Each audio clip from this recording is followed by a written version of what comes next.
হাজারবার এই চুক্তি নিয়ে চিন্তা করার, কথা বলবার জায়গা আছে। আমি অন্তর্বর্তী সরকারকে এই চুক্তির ব্যাপারে বর্তমান সরকারকে বলতে চাই, ইতিমধ্যে অনেকগুলো জনগুরুত্বপূর্ণ অধ্যাদেশ অন্তর্বর্তী সরকারের, যেটাকে আপনারা বাতিল করে দিয়েছেন। গুমের ব্যাপারে বলি, বিচার বিভাগের প্রশ্নে বলি, দুদকের মতন গুরুত্বপূর্ণ প্রতিষ্ঠান যেগুলো অন্তর্বর্তী সরকার কিছু অধ্যাদেশ দিয়েছিলেন, যে আলোকে আমরা জাতীয় ঐক্যমত কমিশন এটা নিয়ে আমরা আলোচনা করেছি, এবং যেটা নিয়ে ইতিমধ্যে বিএনপির লক্ষ লক্ষ নেতা কর্মী 17 বছর যারা নির্যাতিত হয়েছে, নিপীড়িত হয়েছেন, তারাও এটা নিয়ে ক্ষুব্ধ হয়েছেন।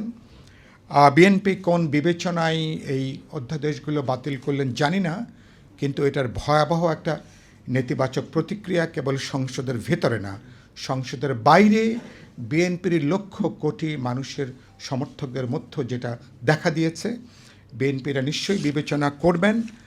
আপনারা যদি এ ধরনের চুক্তি, যদি এ ধরনের অধ্যাদেশ যদি বাতিল করতে পারেন, তাহলে মার্কিন যুক্তরাষ্ট্রের সাথে স্বাক্ষরিত যে চুক্তি, সেই চুক্তি অতি অবশ্যই সেই চুক্তি আপনাদেরকে বাতিল করার দিকেই আপনাদেরকে হাঁটতে হবে। এর বাইরে কোনো পথ নেই।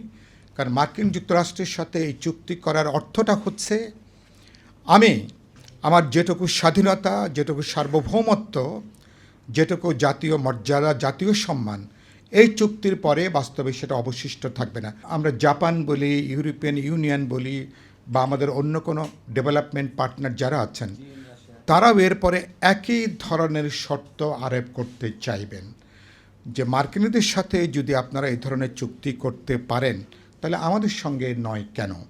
সুতরাং এই মার্কিন এই চুক্তি করার অর্থটা হচ্ছে আমার দ্বিপাক্ষিক বাণিজ্যের ক্ষেত্রে WTOর অধীনে আমার যেটুকু সুযোগ আছে, সেই সুযোগটুকু পর্যন্ত কার্যত আমরা ব্যবহার করতে পারবো না।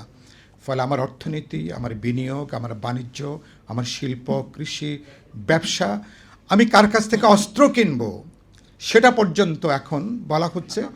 মার্কিন যুক্তরাষ্ট্র যদি মনে করে যে তার জন্য এটা সুবিধাজনক হচ্ছে না, তার জন্য এটা ঝুঁকিপূর্ণ, আমি এই চুক্তি অনুসারে সেটাও কিনতে পারবো না।